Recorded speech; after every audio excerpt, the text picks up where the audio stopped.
I'm not very lucky with technology, so let's do this again. Hi, everybody. Glad to see you, and I'm so glad we could actually all be here together because, you know, that was the mute button that I forgot to press. So thank you so much for being here with me, Rod and Christina and Kyle the Master and Biscuits, of course. Have I forgotten anybody? I believe, and Julia, of course. Julia's here with me as well, so very exciting. Great to see you all. Yeah, so yesterday, no 3D Shenanigans stream. That was a bit of a bummer there because from what I could do is I had prepared, so here's the full story. I'll give you the full story. So I'm about to reach, I don't know if it's already happened, but it's kind of nice to share this moment with you live because I'm about to reach 5,000 subscribers on YouTube. That's very exciting. I mean, subscriber count, you know, kind of half meaningless, but it kind of means that many people think, hey, what I'm doing is good. And, you know, it's just really nice to know that. Oh my goodness, Christina, that is so nice of you. Thank you. That is so cool. Woohoo! I think you're going to get amazing animation there right now. This walking zombie, he's going to come around, walking around. That's so nice of you. Thank you so much, Christina. That's really cool. Wow. So that's really encouraging because the thing is, so yesterday I was preparing for the stream and my idea was I'm going to build with the new Blender interface, of Blender 2.8. I'm going to build the number 5,000. That's the zombie. That was you walking. How exciting. So I was going to build the number 5,000 and animate that. So build that in Blender, bring it into Dash Studio, and then animate it into Dash Studio. Maybe even build blocks with those numbers. So, you know, some falling, some tumbling, and then mix and match them together. Show you what else you can do with your homemade blocks. And of course, that didn't work because as soon as I switched on my computer, it just beeped at me. So rather than a little blue light around the power button coming on, it came up with a red light and a beeping red light. And according to the HP documentation, that means sadly there's something wrong with my power supply. So I've been fiddling around with it and eventually I got it working again in the evening, and I thought, okay, so that's good to know. So it is now back in a working condition, but it means that some component in there is about to die, on the verge of dying. If we get disconnected for whatever reason, you know why that happened. So right now the little guy is holding up the Z600 workstation, but I don't know for how long. So what I thought I'm going to do, and I did it this morning, in fact, I've researched other Z600 mainframes or workstations on eBay, and I've bought one. So it's on its way. It'll be here with me Friday. So then at least I have a backup system that I can slot in. Should one die or not work, at least I have a second one to go back to. So that's the plan. I reacted immediately, and that's it. So that's the story. And I thought, now that we're back, this is kind of like a test stream. I'm glad this is working as of now. So let's see if we can make Subnautica Saturday work. I don't know if it's going to work or not. Let's just find out, shall we?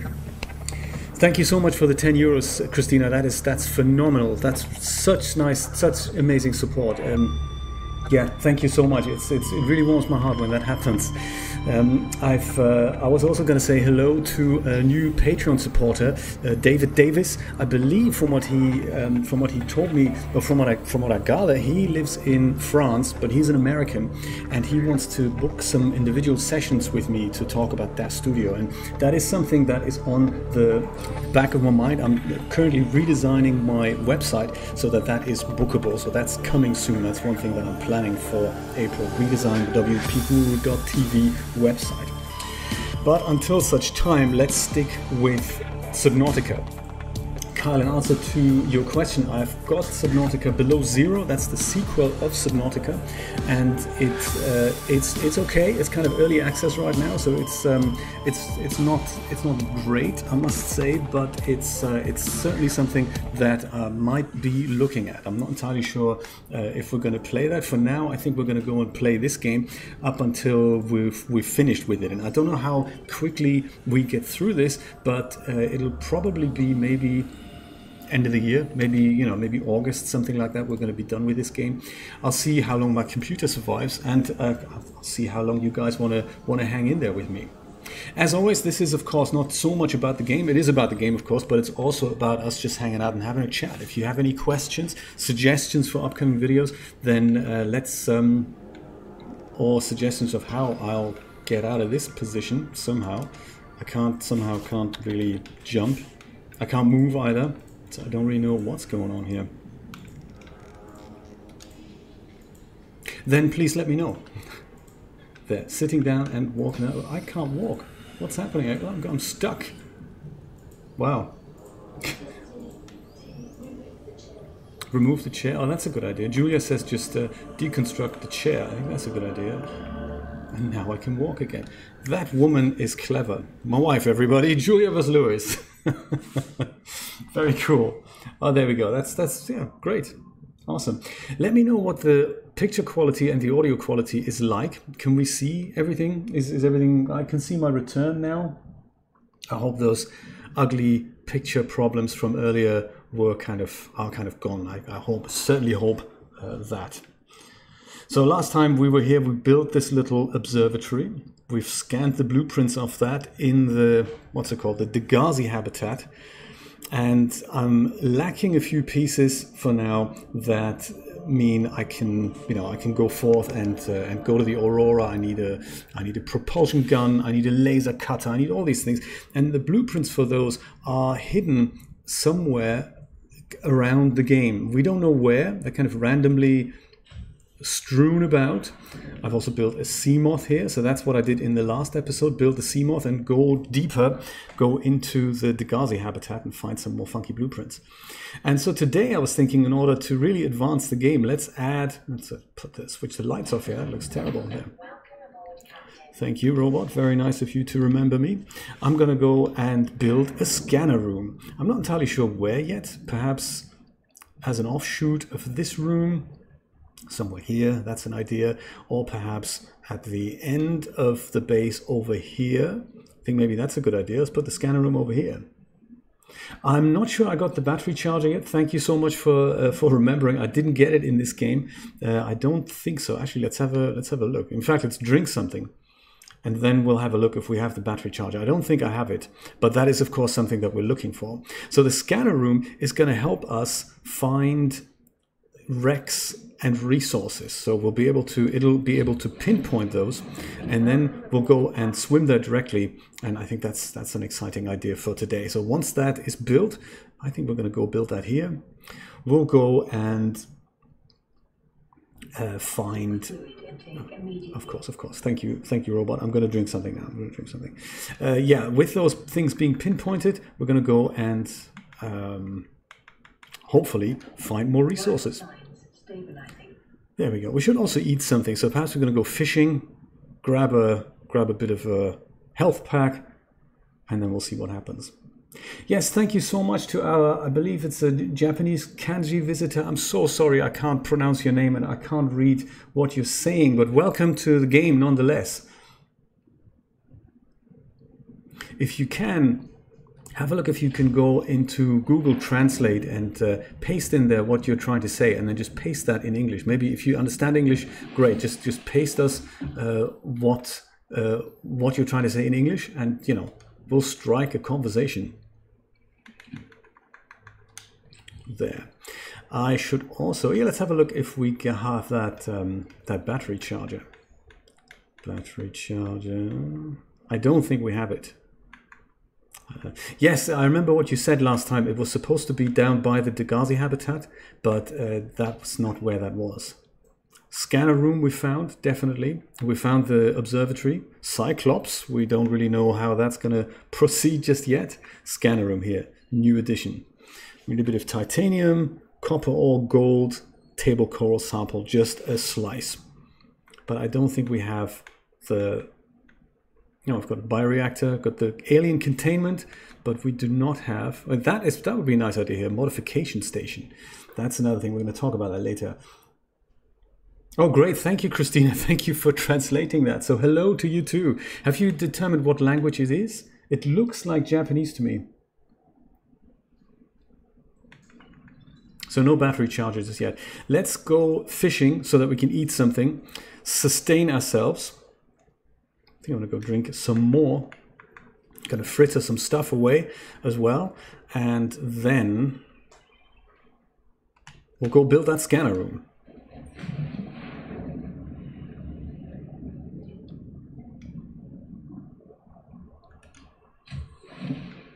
Japanese, cool. I love it. Copper, and even though we need that probably later for the scanner room. Is there any lithium? We found lithium. That's nice. Lithium and magnetite. I believe we do need that. Got an empty battery here. I suppose that can go into the... where did I put batteries? Yeah, there we go. The random cupboard. I love it. I said that before. It's very important to fritter things away into storage so that we can find it again at a moment's notice. So let's put the silver here. We've got a lot of titanium here. Titanium can go into here if we have the room. There's just so much titanium in the room. Copper. Copper. We've put that away already. A bit of gold. Gold, that was on the other side. There we go. A bit of gold. That's a full battery, so we're going to keep hold of that. And salt, we're going to turn that into bleach, and then we're going to turn that into water. Yeah, there we go. 1, 2, 3, 4. Let's do that right now, and then we're going to just go make some water here.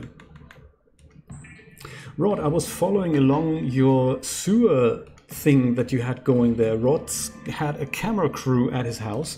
Sadly, not so much for entertainment purposes, but for I don't know, financial purposes, I guess. No, that's the wrong word, actually. It's not financial at all. It's his sewer pipes leading away from his house into the main sewer pipe are broken. And that means Rod's going to have to pay a lot of money for that. I feel so sorry about that, Rod. It's I was reading your comment there on Renderosity, and yeah, that was just sad. It's always sad when things like that are being sprung upon you and you think, I didn't ask for that. I didn't want that right now. So I feel your pain, man.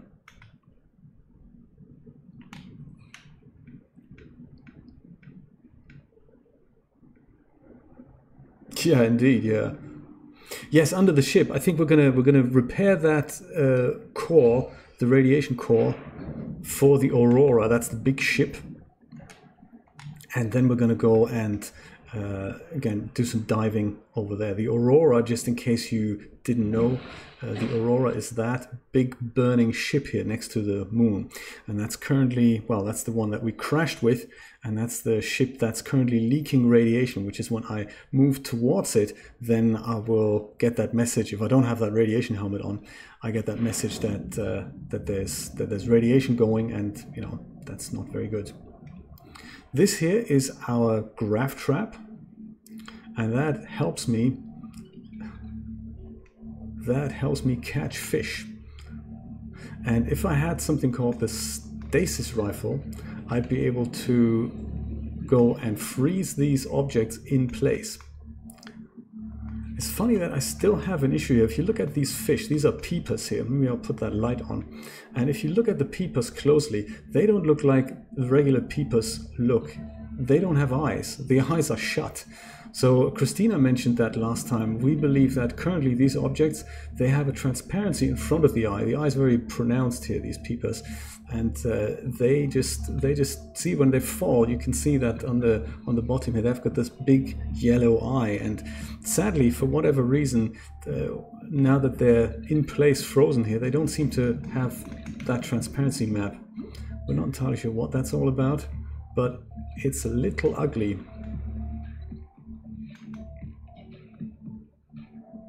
And these guys we can't catch, sadly. On my other save game, I've got one of those guys who's trapped in my base. He always comes back. He never goes away. What's this? Limestone outcrop. Okay, bit of copper, not a problem. That's cool.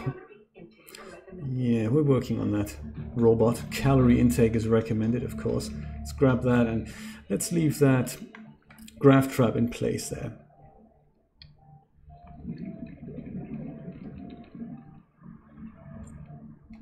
Yeah, sometimes, Rod, you just have to bite the bullet, invest that, and then hopefully you make that money back when you come to sell. Have you made a decision yet as to where you'd like to move, Rod? And I appreciate all the tips, Kyle, by the way. Thank you. We're going to all check that all out. It's just, as you well know, Subnautica is such a long journey, isn't it? Vital signs stabilizing. Okay, we've eaten. I'm going to keep these fish fresh in the food cupboard. There. Copper, titanium, and stalker tooth. Very cool, very cool. Should we put the stalker tooth maybe into the quartz cupboard maybe? Yes, I think you did, Christina. I think we were discussing that, and you said it could well be a transparency map. And equipped with that knowledge, I drew the conclusion you may well be right. So there we go. Yes, credit to you there. How did the therapy go? How many steps did you do? I believe the target was about 30, if I remember correctly. Is that right? And knowing you, you probably exceeded that target.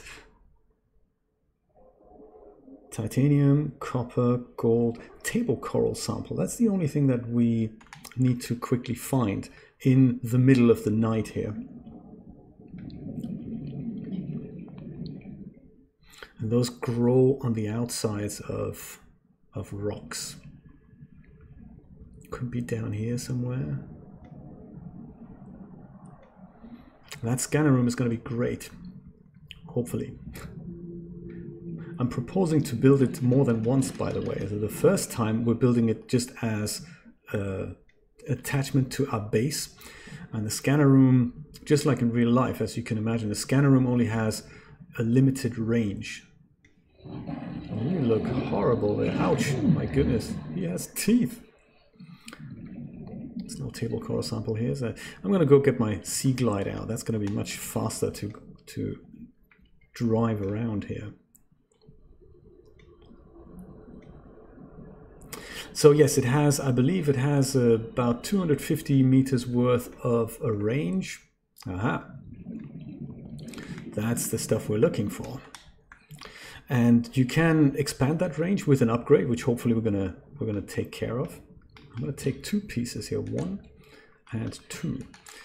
So the 1 is for the scanner room we're building right now on our base. So I can demonstrate how the thing works. And the second scanner room is going to be kind of a mobile thing. Let's just call it a mobile scanner room. I like to bring that and a solar panel and a hatch around several places and then just let the scanner room explore that area. And then once we're done with that, we pack it up again and explore another area. And that's how we hopefully find a lot of stuff. If we don't die beforehand, because I wasn't looking at my oxygen. Dion, how you doing? Good to see you.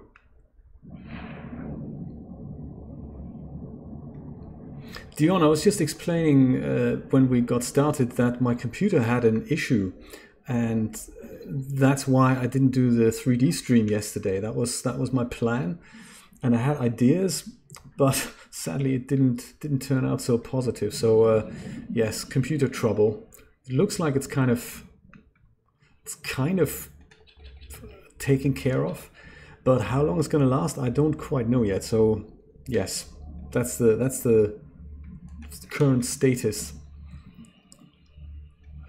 But I've already got a contingency here. I've already bought a new one on eBay, and hopefully it's going to be with me on Friday, and I'll make a video about how I'm building it, because the last time I wrote an article about it, how I built the Z600 and added a new graphic card to it and use it as my main Windows system now.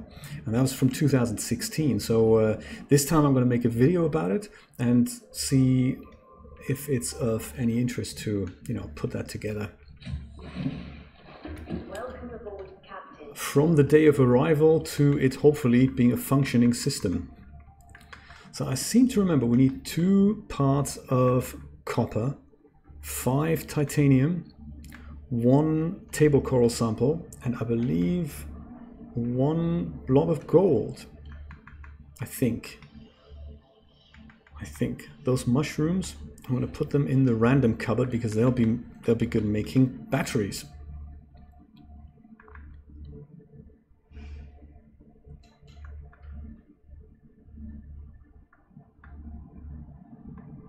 Yeah, I know. I'm so sorry about this. I will. The good thing is, I'm having 5 days off in a row soon.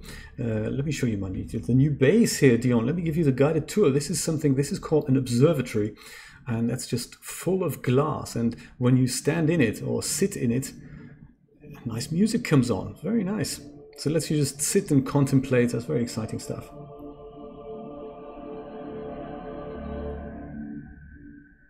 Yes, that's it. And we're going to try and build over here where that thing is pointing. That's where we're going to build a scanner room now. And then we'll see what that has to offer.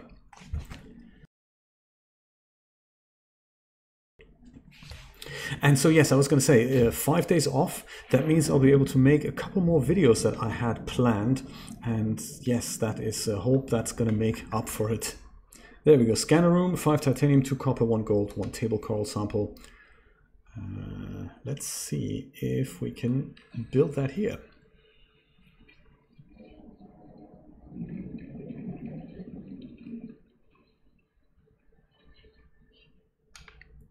Okay. I can see something else.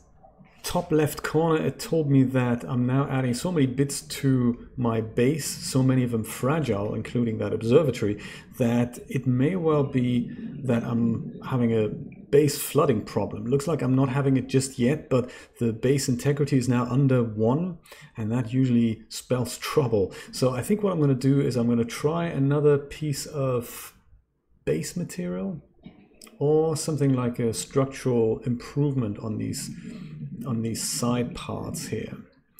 What do you think? One of these things, maybe just in the room. I don't know what I'm going to do with that room yet, but I think it's a good idea. Do you know, Kyle, that's a good question.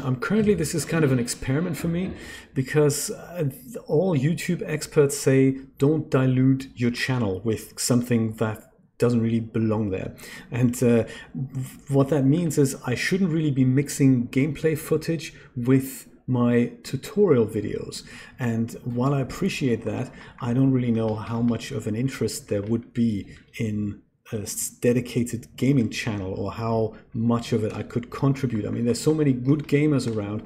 I'm not entirely sure if I'm one of them. I'm more like showcasing the real-time 3D graphics that can be produced right now. But I don't know. Do you think there would be an interest in that, Kyle? Like a separate gaming channel that I run? I do have the equipment. I'm not entirely sure if I have the time for it. But it would be an idea. Yeah, that's what I'm thinking, Kyle. Maybe just make a separate channel and just have gameplay on that in addition to this channel. That is a possibility. Food for thought. Discuss, my friends. Let's discuss that. Now, meet the scanner room. This is indeed the scanner room, and it does amazingly funky stuff. We've got this big kind of 3D image of our surrounding area here. Those 2 little dots that I'm pointing at right now, those 2 green-blue dots, we're going to come to that in a moment. Those are cameras that we can control from within here. This here is a dedicated fabricator with which we can create upgrades for the scanner room that slot in here. And then that makes the scanner room better. So that's the idea behind it. On the other side, we have a window with which we can control any of the cameras in the game. They have a range of about 250, 500 meters tops. Then when the cameras go too far away from the scanner room, we get a kind of a grainy picture. And on the right-hand side here, we can ask the scanner room to search for something. So if I'm into creature eggs or cave sulfur, then the scanner room will go ahead and tell me where that is. So let's just see where perhaps a fragment would be. I click that, and it does chew up a lot of energy, so I'd have to eventually stop it if I'm running out of power, or I'm going to have to install a second solar panel or kind of a second power source. We'll let him do its thing there for a little bit while we have a look at the fabricator. So this is not a regular fabricator. This is one which we can open and only really make these 4 things from raw materials. And those things we can't make at our regular fabricator, which is over here, which we've met many times before, like this one. So it is also a fabricator, but it's a different one. This one is literally an only scanner room fabricator, and every good scanner room comes with one, which is lovely. So if I open that up, and if I had these things available, which I believe some of them I have, a computer chip and some magnetite, I can get whatever the scanner room scans for in my heads-up display. So if I'm swimming around, then I'll be able to see where the scanner room has pinpointed stuff. So right now I don't have that, but what I can do while he's scanning, I can go and click on this thing, and that'll connect me to a camera. And those are, every scanner room comes with 2 cameras by default, and they're kind of attached on the outside. And if I go and move that, I can now very quietly move around. So this is my scanner room from the outside, and the camera was just docked right in here. It also comes with a light, so if I go closer to that, it goes and snaps back in and charges itself up. It also, on the bottom left, we can see that the camera does take damage, so if I keep banging it into something, or if stalkers pick it up and want to sharpen their teeth on it, then the camera eventually gets damaged. But more importantly, if I look around, I see these orange circles here, like this thing. That's now something that the scanner room has found, and with the camera, I can now go there and pinpoint where what that is and have a look at it. And the other cool thing, so this is considered a wreck, and there's something in there. I can't quite see what that is. Could be the stasis rifle, could be the laser cutter, one of those things. I can now go park my camera here, and then I go leave the scanner room again and look at the camera, because the camera is now a beacon in my HUD. And that means I'm going to go straight there, like 100 meters away. I'm not going to go in my Seamoth. I'm just going to go swim there, and then I can scan whatever's in that box. That is annoying. Look at that. This guy has just stolen the camera. So these guys like anything that's got metal on it, and sometimes he just picks up the camera and then just transports it away. So I'm going to show you another way that alleviates those things. Laser cutter fragment. This is good. This is good stuff. Let's scan this.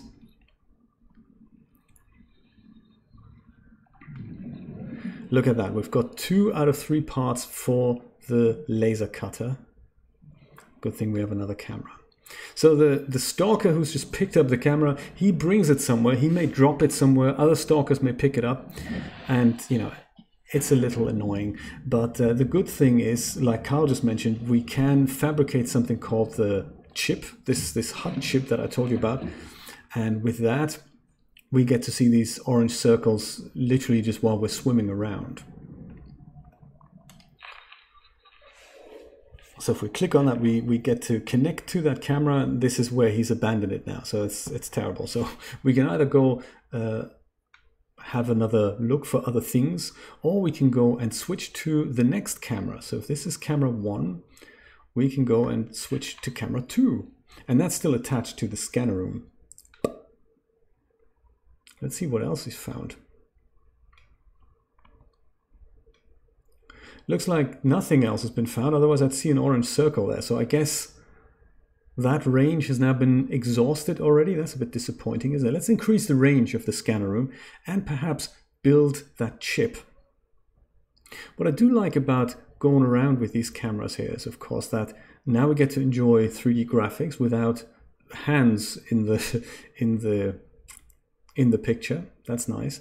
And we can stay underwater for as long as we like. So the camera is just, this is just a picture we're viewing, and we also get to see how far away we are from the scanner room. And by the way, all these peepers, they've got their eyes open. So we know Subnautica can do it. It's just perhaps that when they are captured with the grav trap, they don't have eyes. Interesting. So yes, with just to show you, just to demonstrate the range of this room, if we go further away from the scanner room, eventually we get a really grainy picture, and the camera can't send, I guess, can't send data back to the scanner room anymore. But it's a great way of exploring the neighborhood without putting yourself in danger, because hey, It's a camera. If the camera gets stolen, gets broken, whatever, we just build another camera. Look at that. That could be another fragment of the laser cutter. So I've just found that just by swimming around. This is kind of cool. Oh, now the scanner room is showing me that that's a fragment. Great. I'm going to go and pick that up because the laser cutter is something with which we can open doors. And of course, that's very important when it comes to entering our large wreckage. Welcome aboard, Captain. Camera 2, there we go.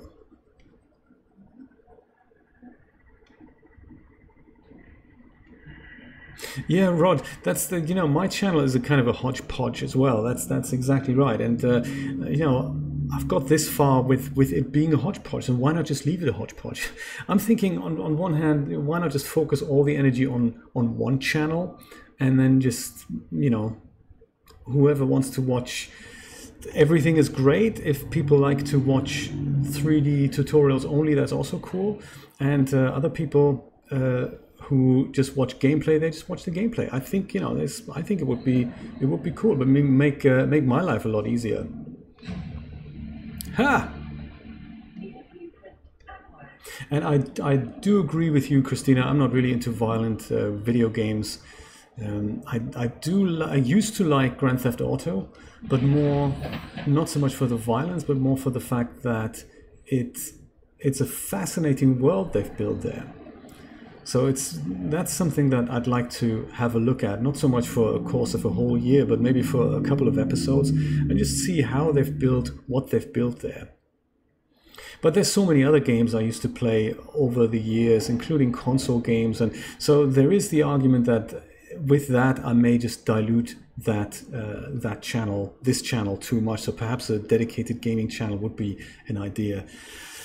I'm still on the fence about it. I'm just not quite sure what I'm going to do. I'm seeing this as a test right now because I do like this game in particular, and I do want to have a look later this year at the Unreal Engine on this channel, as well as on the Unity engine, which this game is based on, and just see how we can build bridges between these things.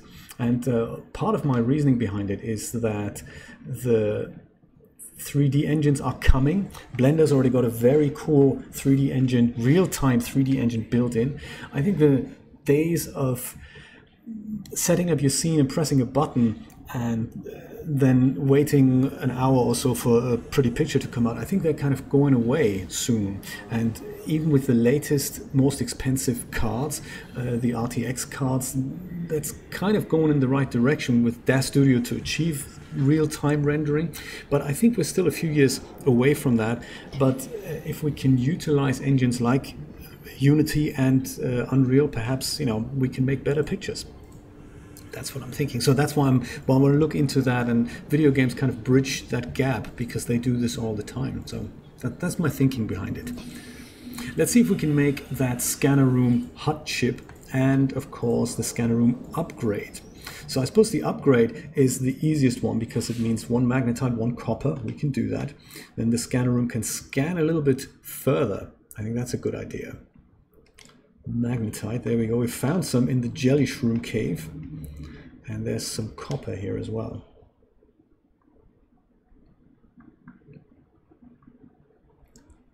Oh my goodness, did he? And he found Subnautica creepy. I can imagine. It is a creepy game. I mean, we haven't even seen the creepiest of creatures yet, but they are in here.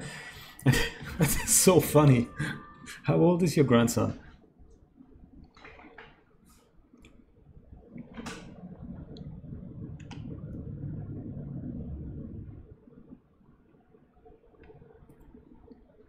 Oh. Can't just walk away. I have to take the upgrade that we've just made here. That's the range upgrade, and I have to put that into the scanner room.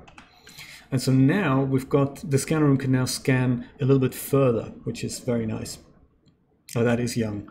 I remember seeing the 80s movie here, John Carpenter's The Thing, when I was about that age, perhaps a little older, 8, 9. It was way too early for me. It was not a good idea for me to watch that movie at that age. So I do feel for you. Yeah, if he gets creeped out, that's a really good reaction of, you know, not to subject himself to such things. As he gets older, he'll have all the time in the world to explore these things. Well, it looks like we need one more piece of table coral sample to make a computer chip that allows us to make that HUD chip, so we don't have to use the cameras anymore. So let's see if we can find one more piece. I should have gotten 3 there. Oh, there, right in front of our doorstep. How exciting.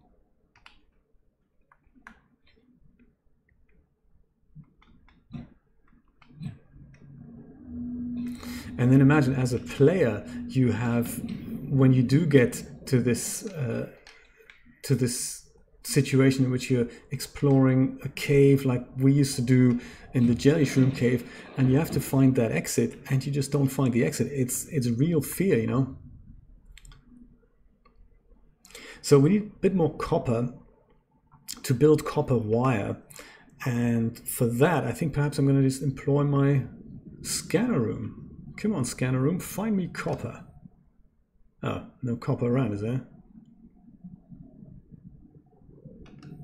Oh, I guess it isn't. So copper, is that in limestone chunk? Or is that in sandstone chunk?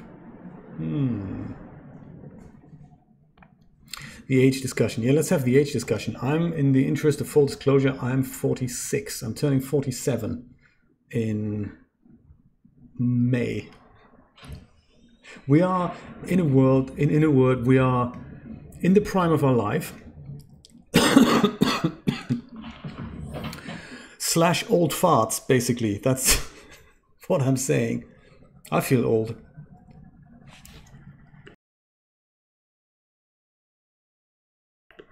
Also means we've been through a lot in our lives. Some of us have survived traumas that I wouldn't wish on anybody. And the 20-year-olds, they just go and think life's gonna last forever. Okay, Kyle, how old are you really? Because I don't think you're 60. If you are, of course, welcome to the club. If you're 15, also welcome to the club. This is here, no age discrimination here at all. But I do get the feeling sometimes when I watch YouTube, I have a feeling many things are geared towards very young people, or just a lot of young demographics there. My channel analysis shows that my core demographic. Oxygen efficiency decreased. Whoops, I thought I could find some copper here. I do excuse myself. You're still very welcome to our car, no problem at all. Yeah, I feel that some footage is made just for the younger audience, and I mean, I do sound like an old fart now if I say I think we need something for the more mature audience. You know, I think there's a lot of stuff for young people, but there's not that much for the older generation. And it is literally a generational thing, because sometimes, I mean, I grew up with a Commodore 64. I grew up when there was no internet. I grew up when there was still black and white television sets around, but most of them were color. So color TV is the thing I grew up with. But if we look back even 10 years before that, black and white TV was very much the norm still, and color was kind of the new thing that was coming out.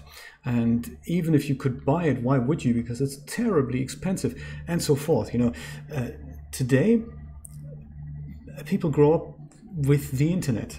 I remember there was a time that wasn't always the case. We have ubiquitous high-speed data lines on the go, and it's kind of, I find it very exciting to know that wasn't always the case, and you know, who knows what's gonna happen next. TRS 80, yeah, there we go. You are showing your age, Rod. You are showing your age.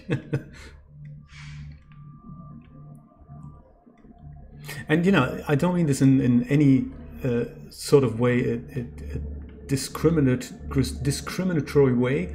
It's just you grow up with very different experience. We all do, and it's It's funny that something like a video game can bring us all together on the same level. I find that amazing.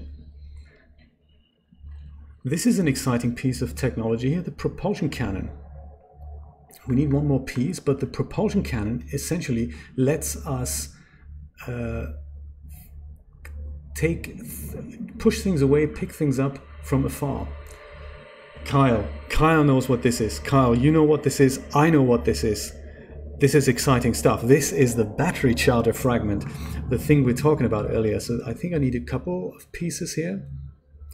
That lets us recharge batteries. It's funny, I just came across this wreck here. I'm so glad we're here.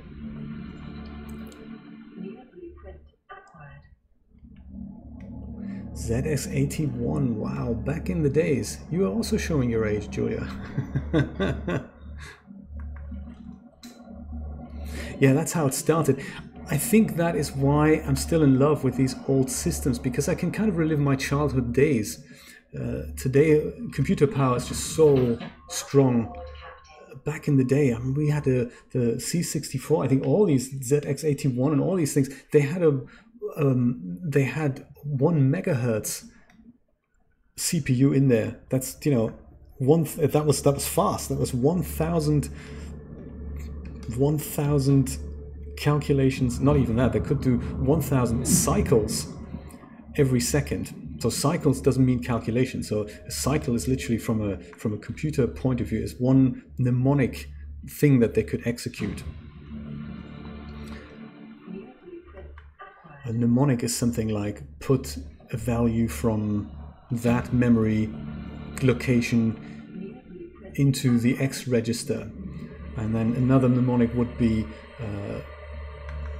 subtract the number 5 from whatever's in the X register. So it's extremely fast, but they're also extremely stupid, as Steve Jobs said. Look at that laser cutter fragment. And the second part of the battery charger. Oh my god, this is a glorious day. You're not going to believe this, but when I played this game for the first time, Julie and I played this together. We were playing for about 150 hours straight, and we haven't found those fragments yet. That's unbelievable.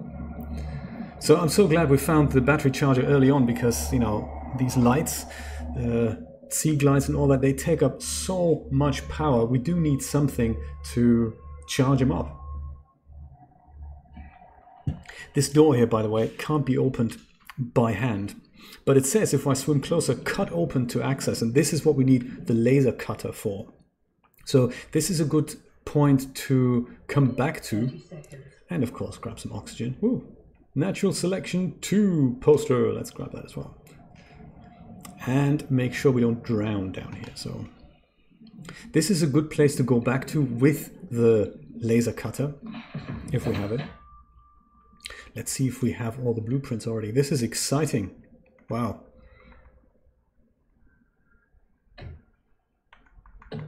Laser cutter, woohoo!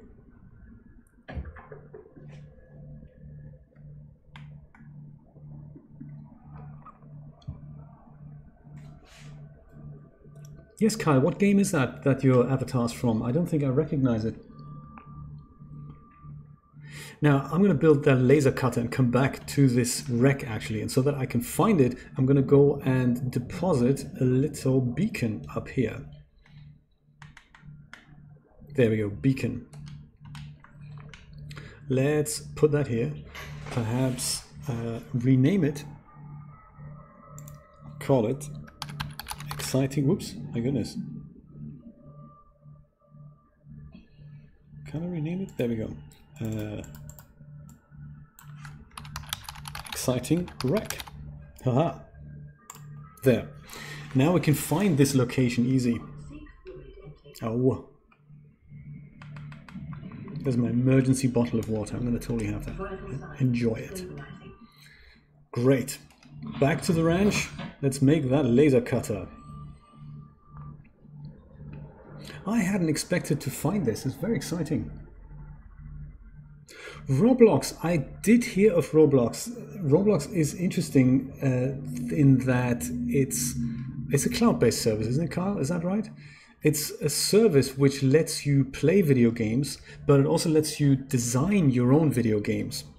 And from what I've seen, it's kind of a very crude way of doing so, but you don't have to do it. It's a much easier way to get going, so you don't have to build your assets. You just pick them from a catalog and you just build things from tiles, basically, and then you can share it with the world. I suppose that's how it works, right?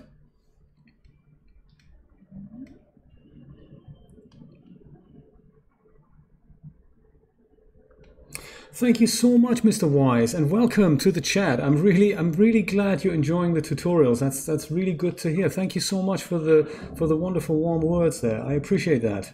Thanks for dropping by. Welcome aboard, Captain. Come in and hang out with us. I'm just showcasing a bit of Subnautica. This is what this is about. It's not so much about playing the game. It's more about us hanging out and us having a chat while looking at tremendously good 3D real-time graphics. Oh, Mr. Wise, thank you. Very nice of you. Let's see how we can make that laser cutter here, so we can go back to that little wreck that we've just had there. Laser cutter, perhaps that's under tools.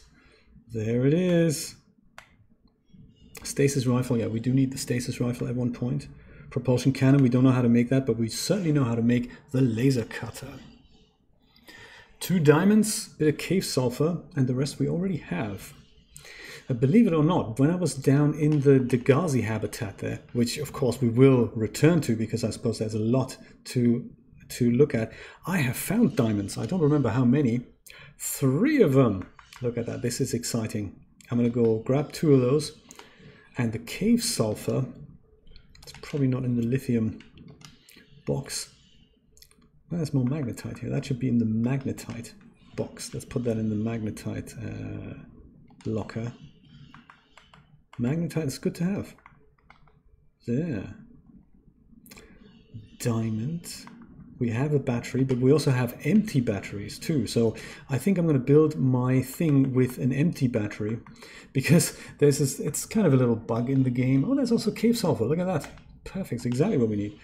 The fabricator doesn't really care if we use full or empty batteries. Whatever we're going to build with an empty battery is still going to be, fully charged. So that's very cool. Tools. Laser cutter. Oh, I don't get to choose if I'm using the full or the empty battery. If I just press it, it just uses any old one. Well, in that case, even though we do have the battery charger, why don't we? I'm energy conscious here. Let's put the full battery back, and only give it the choice of using the empty battery. I don't want to cheat or anything, but we got to conserve our resources down here. Yeah, it's such a cool game. I've seen somebody play it on YouTube, and I thought, oh my god, that looks amazing. And a friend of mine has played the early access version, and he was so happy with it, even in its early access stage, that I thought, it's one of those things. It's I bought it when it was on sale, and I fell in love with it. I've played this over 200 hours. I just can't let go of it. I just wanted to share that with you. Hey Carl, thank you so much for dropping in. I'll see you perhaps next Saturday for another round of Subnautica. And whatever else is going to happen. If I do start a dedicated gaming channel, I will let you know. Thank you for dropping in. That, ladies and gentlemen, is the laser cutter. Let's put it to good use and see what else is happening in that wreck. Actually, perhaps we should eat something before we go. Let me go into my homemade food locker, grab a few items here. Bit of water, whole fish, a peeper, another peeper, there we go.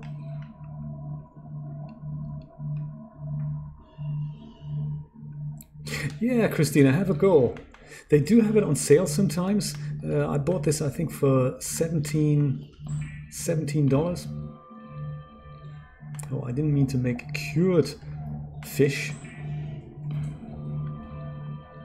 You can just spend hours with it, and it's just so nice to be in this completely different world. And we can swap base tactics and Subnautica stories. cooked peeper. Ooh, let's eat something. And the food in this game, I'm just going to eat that thing as well. There we go, perfect.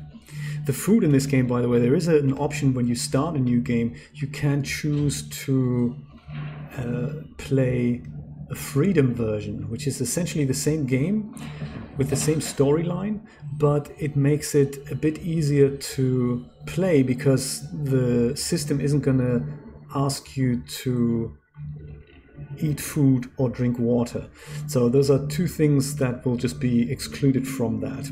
And you can just, otherwise it's the same game, but it takes a little bit of pressure off it. If you're a casual gamer, it means you can just go and enjoy the game for the graphics without having to worry about finding food. And, you know, it's not much of a difference because you can literally just play around. And if you die of thirst or if you're too hungry, the game just resets you and puts you back to the nearest base. So you're not really losing much. It's just, you know.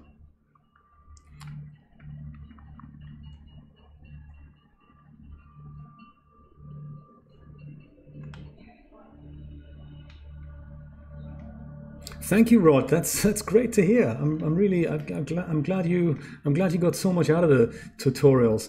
It is something I want to keep doing, so it's I'm committed to that.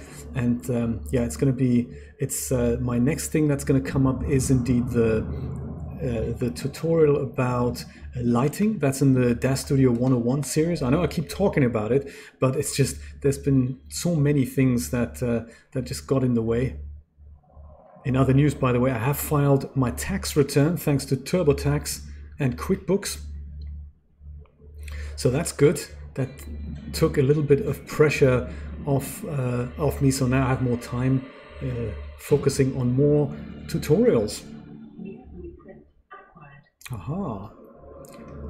Very good. There's a picture frame. This is an interesting one here. You can manufacture that and put it on your wall in the base.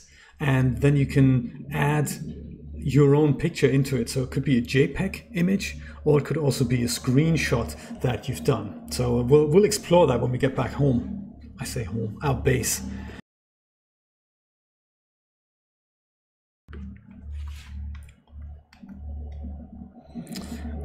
This is the door we were going in earlier, weren't we? Thank you, guys. Very nice to hear. Very, very nice to hear. And you know, this is why I do it, because it helps me, it helps you, it helps all of us. It's really nice. And if I get such appreciative feedback, including Patreon donations or super chat donations like today, that is just so cool. Oops. Maybe I can't actually laser that door open without grabbing a bit of fresh air in our Seamoth there before I suffocate.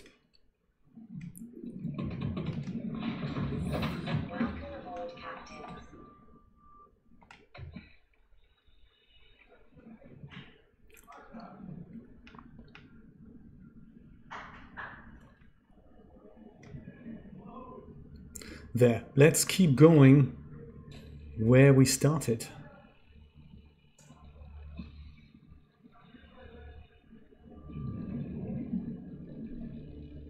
You're so good, Christina. Well done. I always try and do it literally in January, and it just never works that way for some bizarre reason.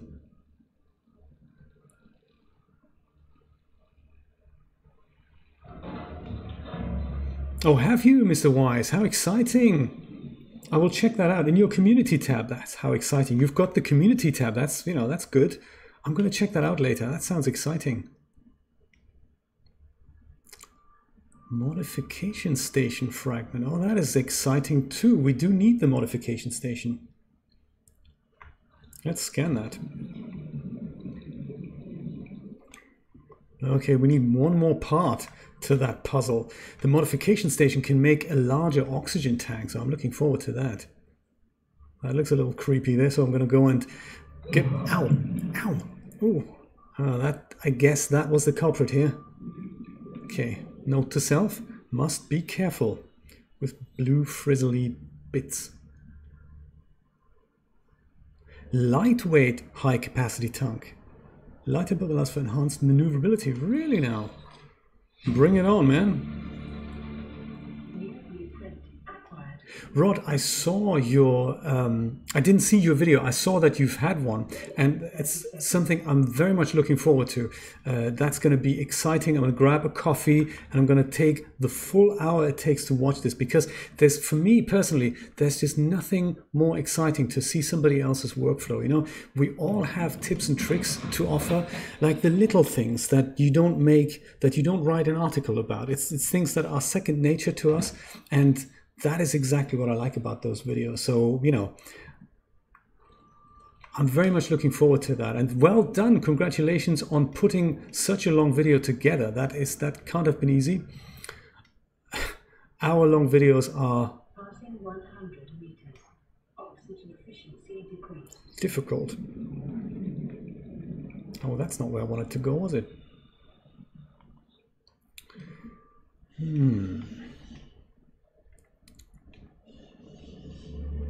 Was this not the right entrance then? Oh yeah, you're right. This is the right entrance, isn't it? That can't be repaired, can it? No, this doesn't look like it's repairable. It is actually almost flat. This is kind of interesting. It's just the texture on the wall here of the kind of glowy bits with a couple of wires hanging out. Sometimes I like playing these old style computer games because they really had to make every pixel count, and today the boundaries blur between what's a fake and what's real geometry, but back then many things were faked, so there's a lot of textures that looked like, you know, a lot more than they really were, and it's kind of cool to look at old computer games for that reason sometimes. Not that this is an old computer game, that's not what I mean, but we get interesting tips and tricks as to how to make the most of our scenes.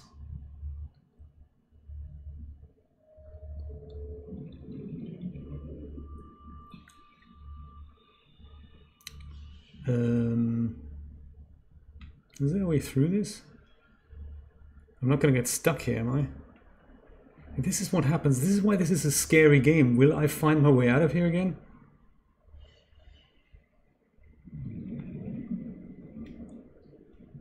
I don't know. I don't think there's anything here. Ah, there is. Oops. This is what happens. You're at the depth of some chasm and then your light goes out. Do I have another battery? Not on me, of course. Could use the one from the laser cutter. What have we got here? Mobile vehicle fragment. Oh, that's exactly what we need. 30 seconds. Can't take the one out of the scanner. Oh, we need to come back here with a fresh battery. Without light. Oh my god, this is terrible. Well, at least my Sea Glide has a light. Is this how we get out? Come on, let's get out of here. Whew.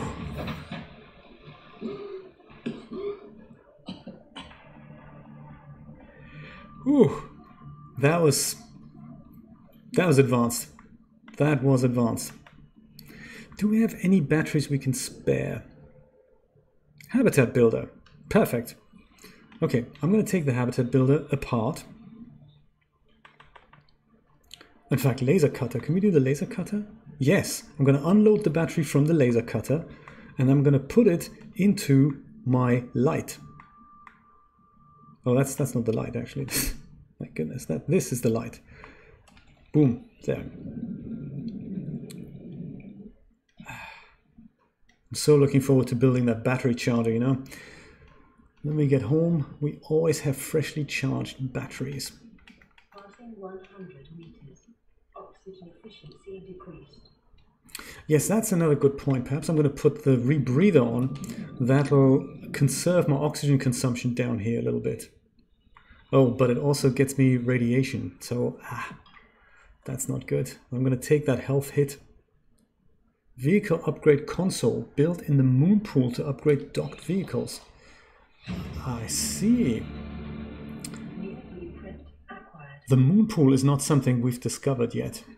But perhaps this thing... No. is the last part to our modification station. This also is another fragment of the battery charger. I think we've got that already. So inventory full. Well, that's, you know, it's a shame. Bottle of water. What else we got here? Bottle of water. Okay. It's good to know that these things are here, but I don't think we desperately need them right now. Oh, what have we here? Is that the laser cutter fragment again? That's not even scannable. Oops. Well, best get out of here.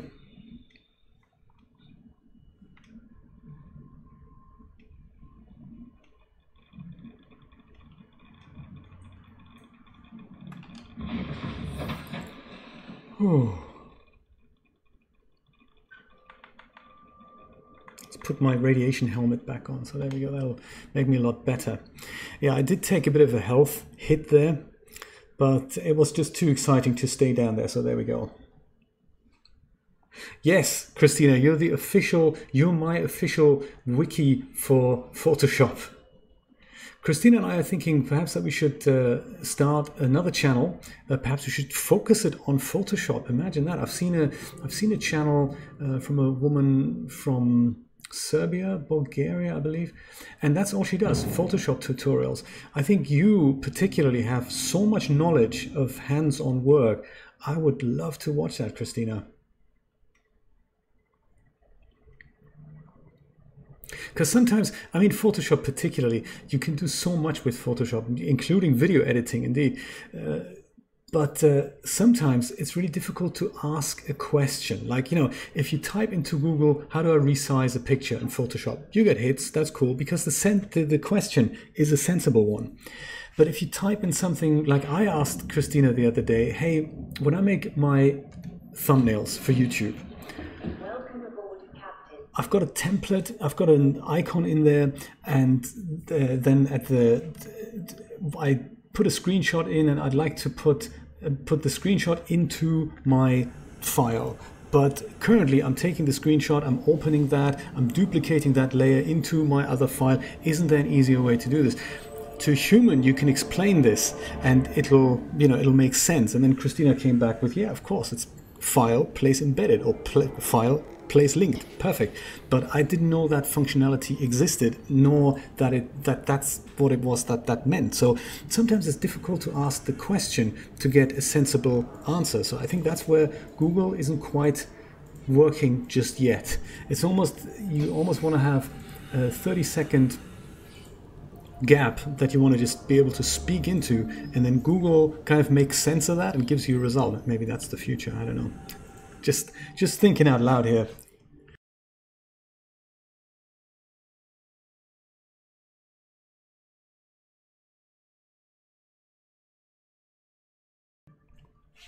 Right now, let's see if we can make that. Grab a fresh battery first of all. That's the first thing that we're going to do. Put some titanium away, perhaps. That empty battery, put that in here, and I'm going to go and grab a full battery and put that in the habitat builder.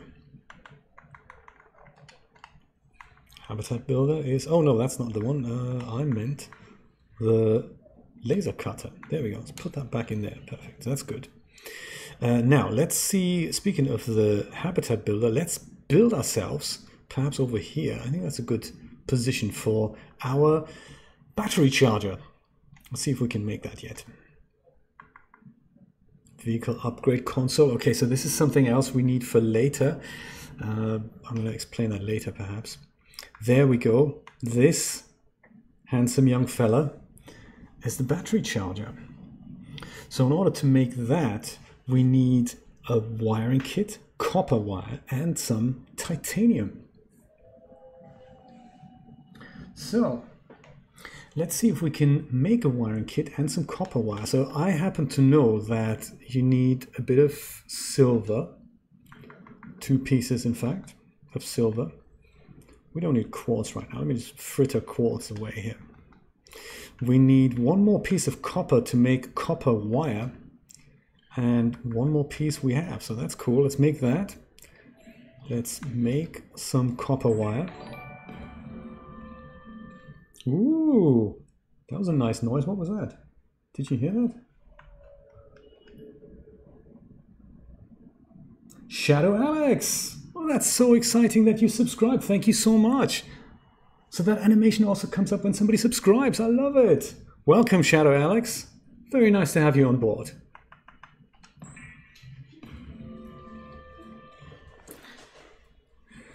So there we go. That is now, hopefully, the basis of a wiring kit. What, did we not just do that? Did we not just make the wiring kit? Oh no, we were going to make a... Oh, I'm so sorry. I'm getting distracted by Shadow Alex here. Very cool. I'm going to build that battery charger on the wall. Let's see. And now all we need is a bit of titanium, which I think I have so much of. Let's just delve right in here.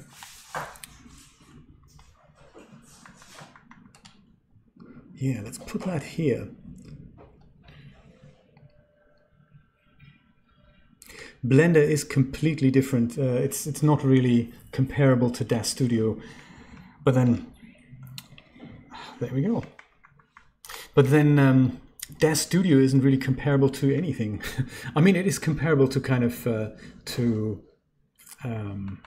Poser in a way, in that it is a content assembly program. Let's just call it that. I'm just going to put my 2 empty batteries into here, into the battery charger. And now we can see that the battery charger is going to charge them up, which is so exciting. So next time we can build 2 more batteries perhaps, and then we always have a freshly charged set of batteries here for the habitat builder and for the laser cutter and for anything else that needs it.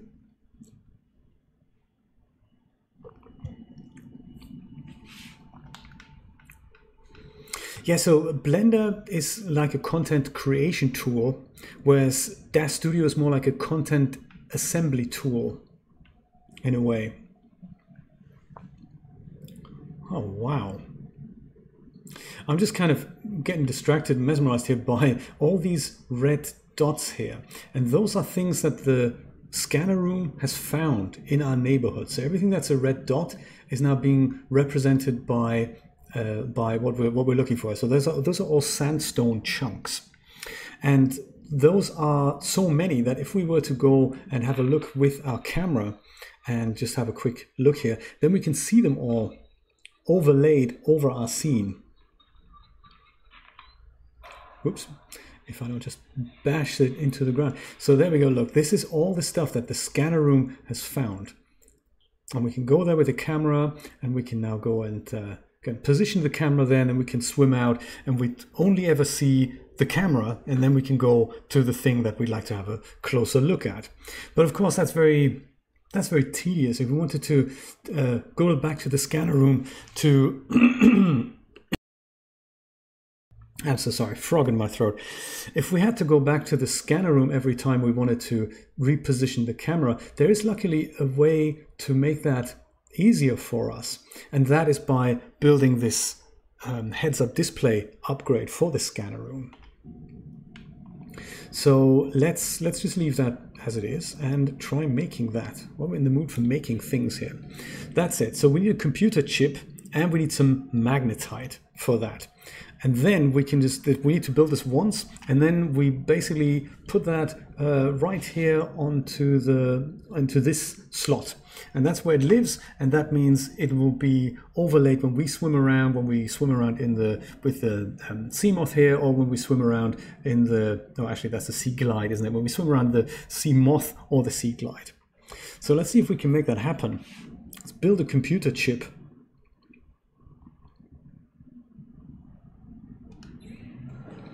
Under electronics, probably.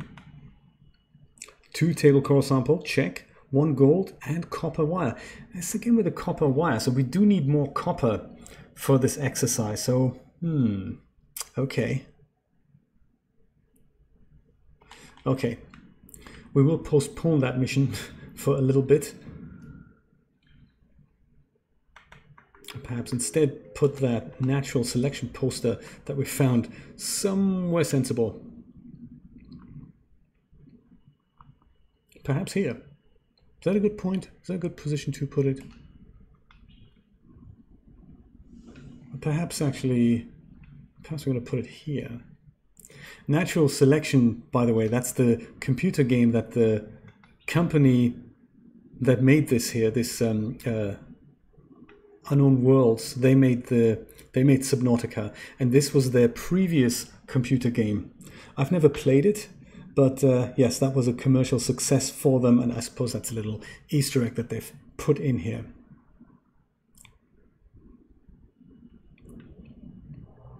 Batteries are charging nicely. Cool. Tell you what, let's grab some water and go back to our wreck and see if we've overlooked anything. I don't know if we have or not. And then we need to go and grab some food as well. And then we'll see if we can find some copper on the way. So that's the plan for now. So food first.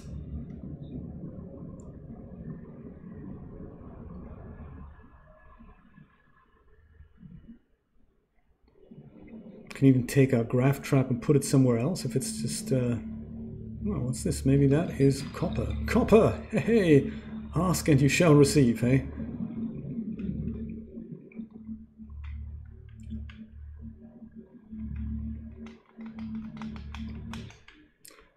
Okay, that's at least one little bit of something to eat. I think I'm going to put the graph trap somewhere else.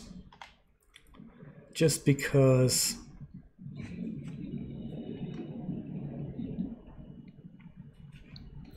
maybe there'll be more fish elsewhere than in that position. Maybe I've just grabbed them all. Here, Peeper. Right, you and your friends. Graph trap. Oops. There we go. Perfect.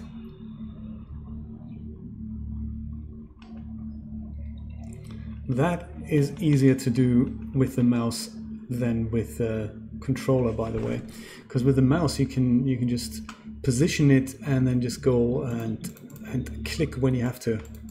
Like bad example, my mouse playing computer game skills aren't great. I'm more of a controller in the hand kind of guy. There still is that issue with the Peeper's eyes.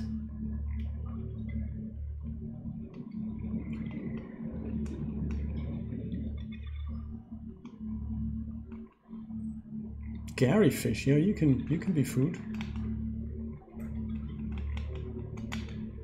There. So that's dinner sorted. So I believe for copper wire we need 2 pieces of copper. We've just found one. Welcome aboard, Captain. Gary fish, floral flavor, but very little to it. Whoops. Oh man, we've run out of power. Can you see that? We have no power, and the reason for that is because the scanner room, oh my god. Warning, emergency power only. Yes. That's just the nature of a solar panel, isn't it? At night, the thing doesn't produce anything, including oxygen. So yeah, it's like we're underwater now. Well, good thing is we have another replicator or fabricator up here in the life pod. That seems to never run out. So the reason why that's happened is because the solar panel only had so much energy, and grab that while I'm here, and the batteries just run out, plain and simple.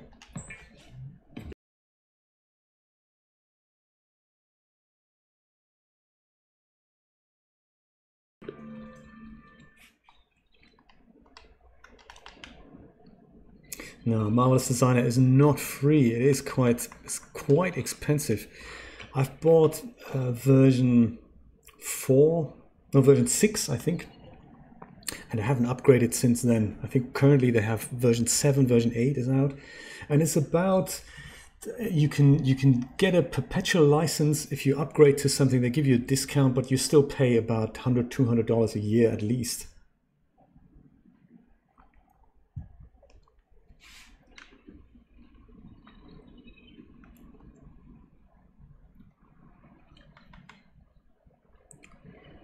copper. Go on.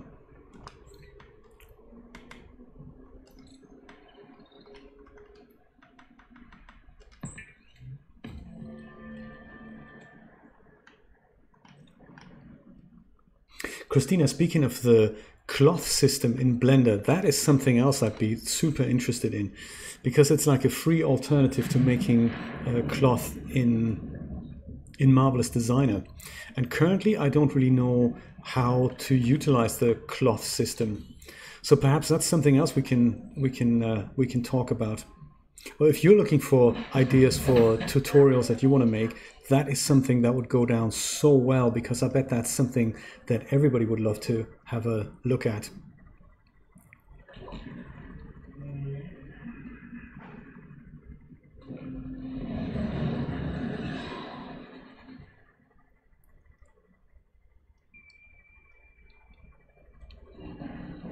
Yes, Blender, Mr. Wise, if you're looking into, or if anybody is looking into getting started with Blender, I highly recommend Darren Lyle's channel. He is a very calm guy. He's a teacher in Whitefish Bay, Wisconsin, here in the US. And he does amazing tutorials about Blender, and they're extremely calm. And Blender, I find Blender is a bit of a, how shall I put it, a bit of a scary environment. If you look at it the first time, you think, oh my God, I'm never going to come to grips with that. And it's quite the opposite. There is method to the madness, especially in the 2.8 upgrade there. Things are very different than the 2.79 and before. But I think it was a good change, and it's one of those things. Darren will be able to introduce you to the interface, how to work with it, and you will get so much out of it. I've been following a tutorial of his in which he was building a Lego person, and that is still on my Tumblr page, I believe. In fact, I won an award with it. Can you believe it? It's not an award, but it's there's a tool I'm using. It's called Plesk.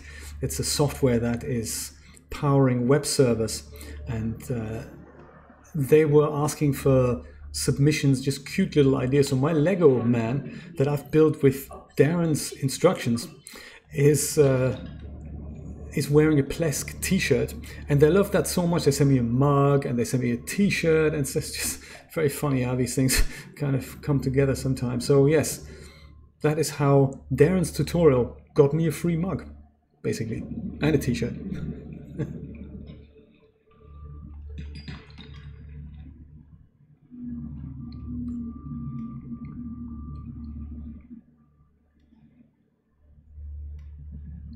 Yes, I saw that. I still have to look at those.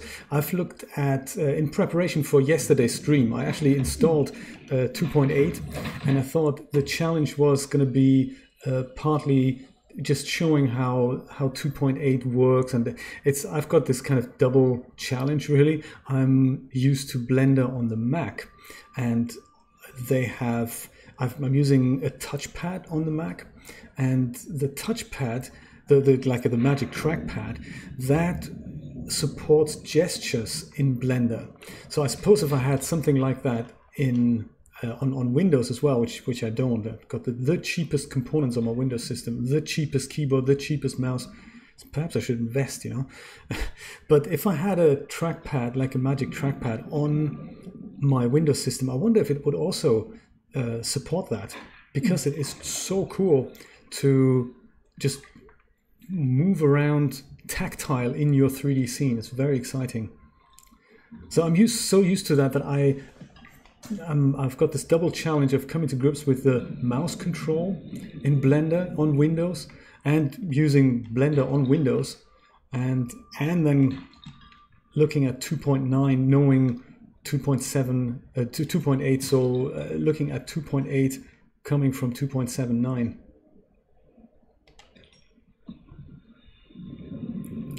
To the untrained eye, it looks like I'm just swimming around aimlessly, but I have found some copper, which was always my intention. So let's go put that to good use now.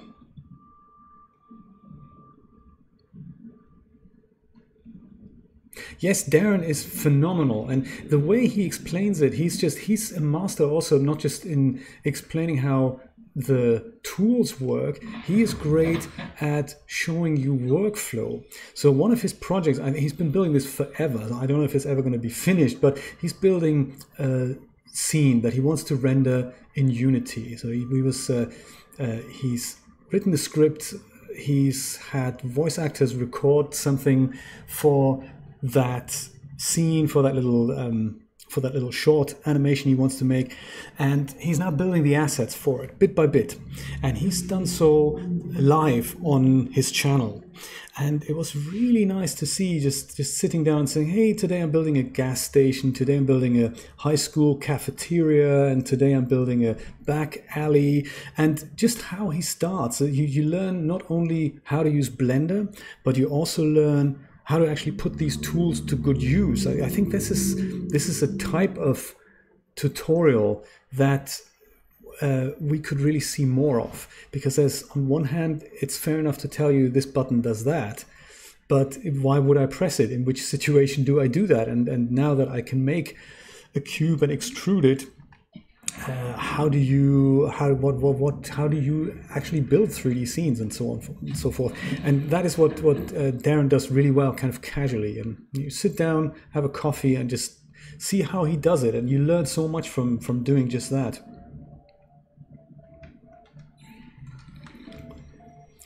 I remember we needed copper wire for something. Kind of forgotten what for now. I think it was the scanner room hut upgrade. There we go. That, and a bit of gold. Let's grab some gold from our treasure chest here. We have so much gold. Look at that. Boom. Awesome. Now, let's bring that to here. Make a computer chip with that.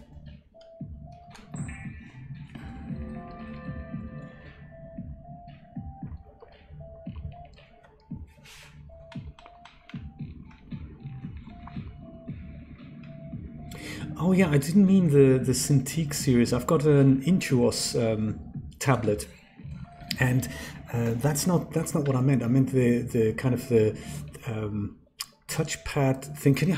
Does the Cintiq support gestures as well, like zooming in, zooming out, that sort of thing with the touch on the screen? If it does that, then maybe it's not implemented in Windows. It could be a Mac only thing. That's very possible. Oh wow, I always wanted an Intuos, not an Intuos, a Cintiq. Could never afford one. Wow, you have a Cintiq? That's amazing. Is it the massive one? Is it the 12-inch one, or is it the 20-something inch one? 21, 22 inch? I don't know what the large version was. So I've just made that upgrade that I talked about here, the scanner room hut upgrade, and I didn't have to do anything really. It just slotted right in to this spot here, and it'll just stay there for good now. We don't have to worry about this anymore. Much like the compass, it's in here, and now we can just use it. And the result of this being active now, if a scanner room is scanning something, we get to see all these orange bits around, literally just everywhere and all the time. So this can be distracting, because in this case there's just so many of them. I'm gonna go and just show you this outside, but I'll also show you how valuable this can be. If we're hunting for a particular thing like a sandstone chunk, all we need to do is perhaps get our sea glide out, and then we can go and just hone in on one. Sometimes they're next to, underneath, or behind something. So like in this case, it appears to be elusive. And that just means it's probably down in a cave somewhere. But if we just have a bit of patience, then you get there and you find what you're looking for. This is it, the sandstone outcrop. And as soon as we break it, we find a bit of gold. Very good. And whoops, stalker. And then that orange circle is gone. So you could literally go ahead and find any resource that the scanner room can find. I mean, these are vast amounts of resources now, and sandstone chunks are just, 10 a penny really, but they do contain good resources. So if you're so inclined, you can go and hunt for anything you're looking for and just go and pursue these things like so. You just go and pick one out. I'm just going to pick this one and just going to drive there and ignore all the others and see if I can find it. So that's nowhere to be seen here. That's probably behind that little outcrop there, behind that ledge further down here somewhere, and there it is.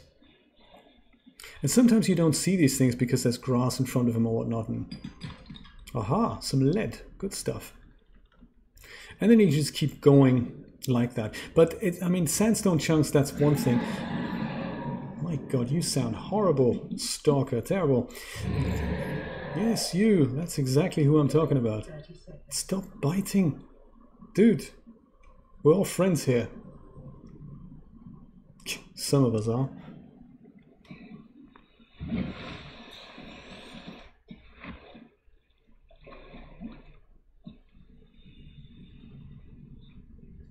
Oh, is that what their company is called? X-Pen Artists?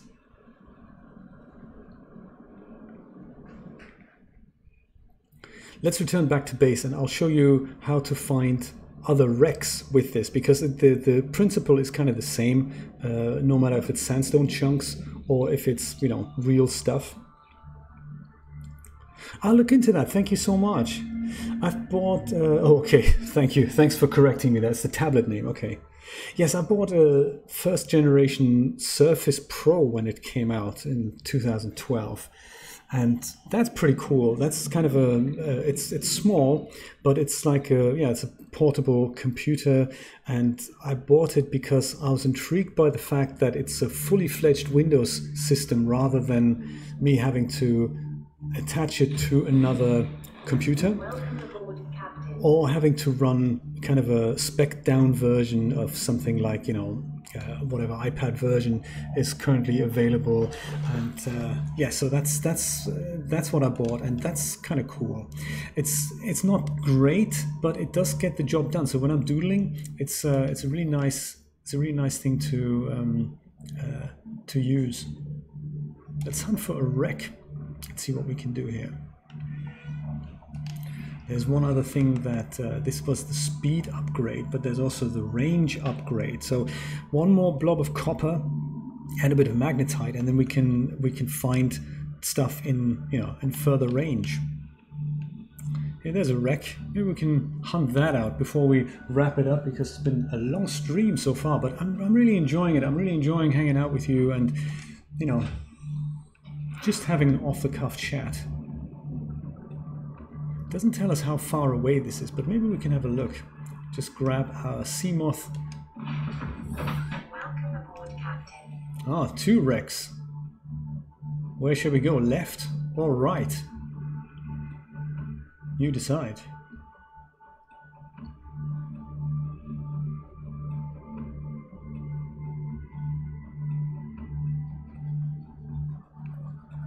Deal. We're going right. Dion has spoken. Let's see what we shall find.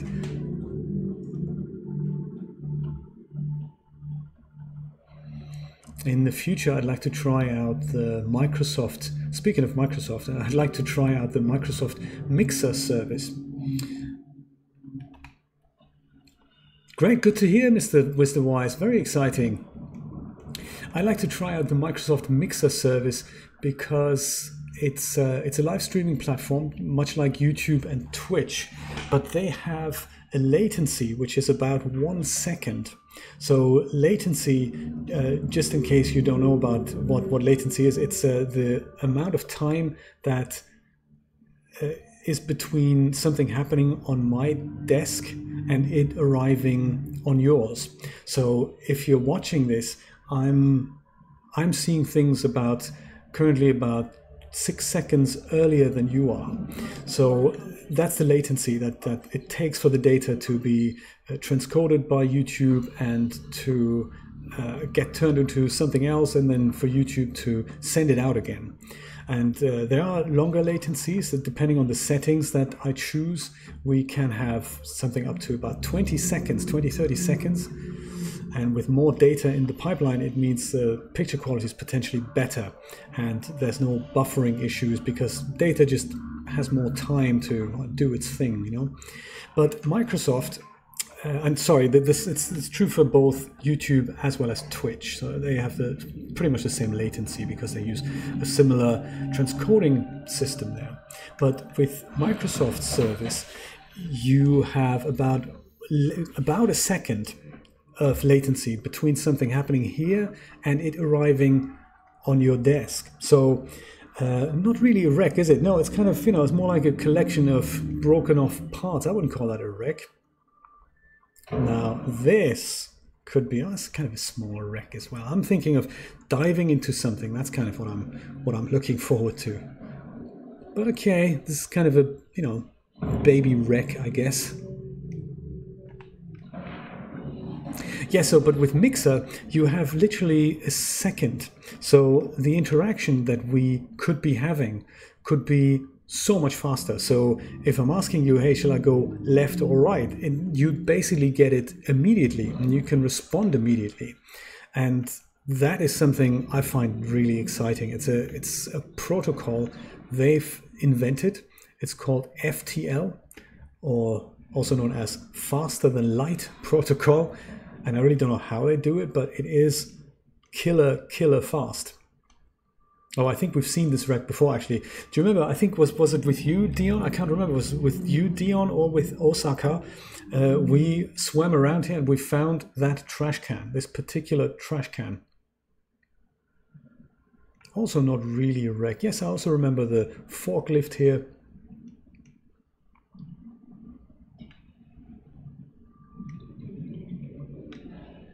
More wrecks. Let's have a look if we can find something more exciting.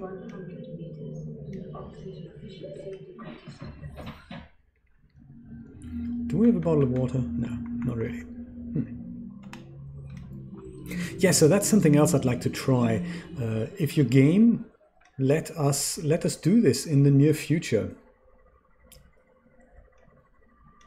Okay, Dion, maybe it was with Osaka. It's possible. I remember it was an unscheduled session one morning at 10 a.m. Eastern Standard Time, and I was chatting. I thought it was you. It may have been somebody else. I do apologize.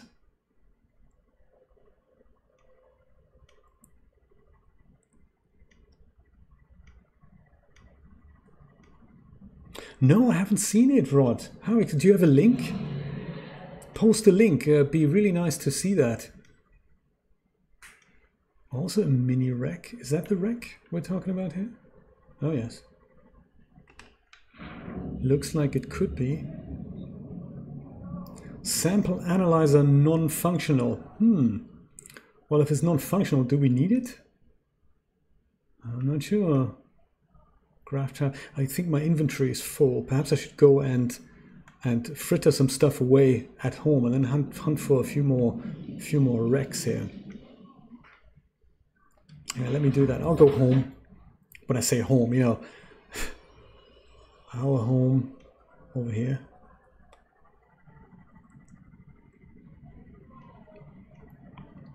Yes, let's have the link, Rod. Rod's scrambling for the link now. It's going to be good. Speaking of black holes, haha, very good. Thank you. Thank you for approving that. Oh, on NASA. All right. Yeah, we'll check that out. How exciting. Speaking of black holes, Professor Brian Cox is in town. And when I say in town, in the US currently. He's doing a tour through many major cities. And Brian Cox, if you've been watching British television, he's a nuclear physicist, I believe. Not so much nuclear, he's a physicist. And he can explain these things to you, like, you know, black holes and stuff like that. And oh, look at that, we've got some power issues again. Well, and anyway, he is in Los Angeles on my birthday on the 24th of May. Sadly, I won't be able to see him because I can't afford the ticket, but I'd love to go. This would be something that I'm really interested in, seeing Professor Brian Cox. And he's on tour. I'm bringing this up because he'll be talking about black holes. And he's on tour with some graphics projectors to illustrate what they look like when you go close to a black hole. And he says it's so high resolution that you can't actually play them back with regular equipment. So it must be absolutely mind-blowing to see that. He says the equipment, the software they're using to illustrate the black holes, that comes from the same people who made the special effects for Interstellar. That's a movie with Matthew McConaughey, I think.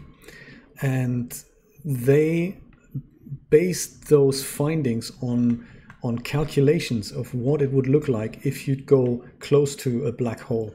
That must be absolutely mesmerizing. So I'm very much looking forward to exploring that link in a moment. That is very cool. Thanks for sharing that, Rod. More titanium. We need silver, gold, and before we drown over here, or suffocate, shall I say. Gold is here. Silver shouldn't be far away. There we go, silver.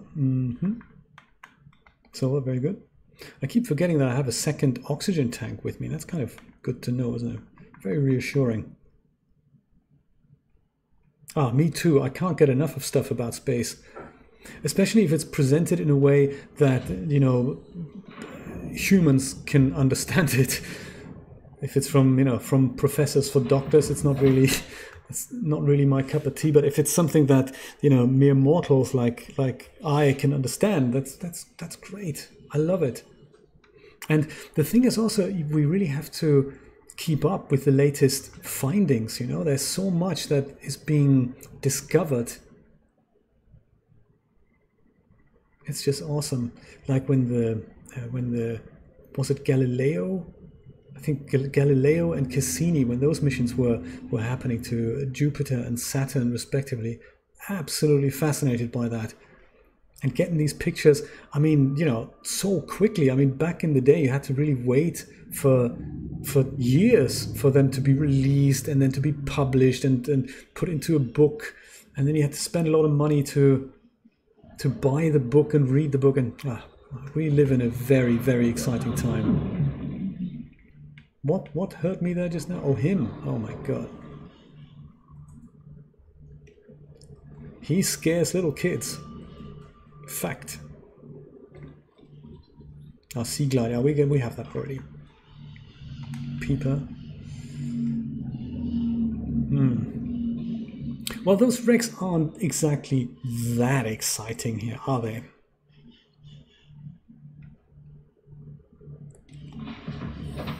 Do you know, Dion, it could well be. I don't really know. I have no information on that.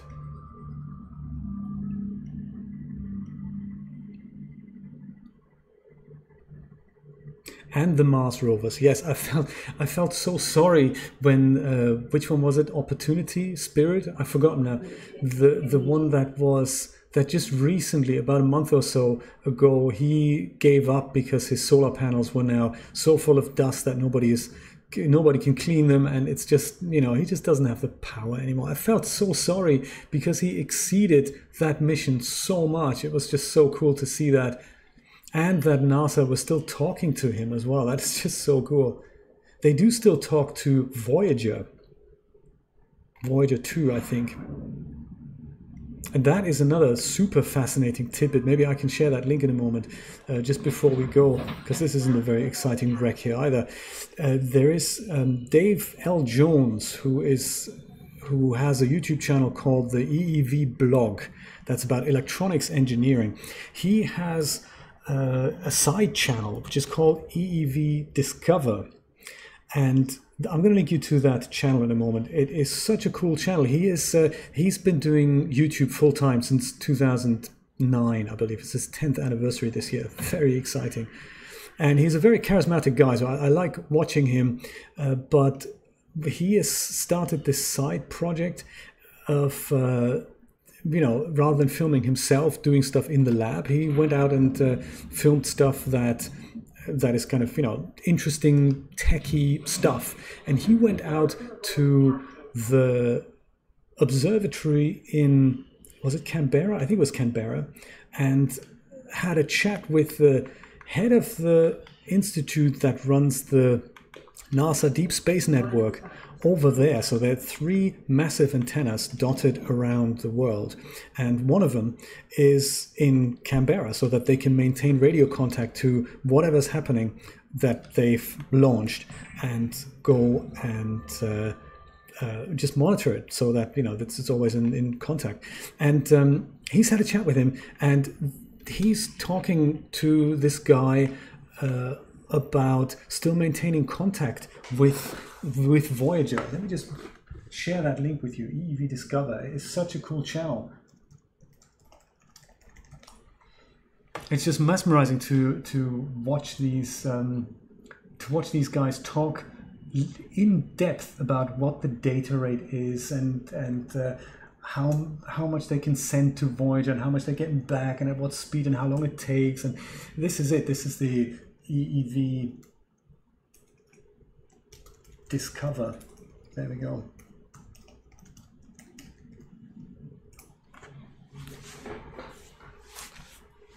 Yeah, so very fascinating.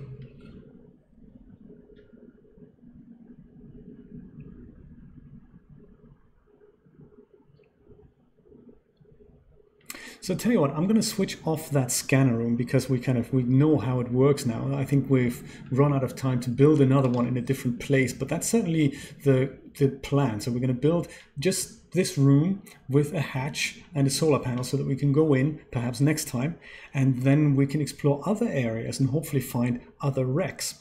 So what we need next then is the propulsion cannon. Let's see if we have all the blueprints for that already. Laser cutter we have, which is great. The stasis rifle, propulsion cannon now. So we need a bit more, we need a few more blueprints for that propulsion cannon, because that allows us to take boxes away from blocked entrances, which we will encounter on the Aurora. And if we find funky things in smaller wrecks, imagine what we could find in the biggest wreck of them all. But before we go, I'd like to go upstairs into my life pod, where there is a radio, and it keeps telling us that there's another message that we should be listening to. Here, when that red light is flashing, that means there's a radio message. Let's listen what that is and see if there's any other survivors on the planet. We haven't really listened to the airwaves for a while, but let's do that now, see what happens. This is Sunbeam.